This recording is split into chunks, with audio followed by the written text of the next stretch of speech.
The day started with our return to the New York North Anglia School for the exciting conclusion of our Model United Nations.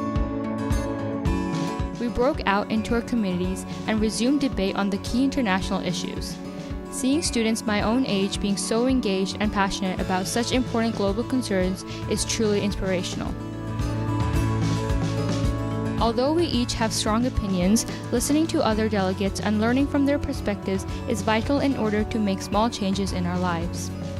MUN is a great way for young people not only to express their point of view, but also to learn to negotiate and find genuine solutions that work for everyone. We then joined a workshop with UNICEF about the 30th anniversary of the UN Convention on the Rights of the Child. We explored the inequality and difficulties that many children face in their daily lives and how we can help solve these problems.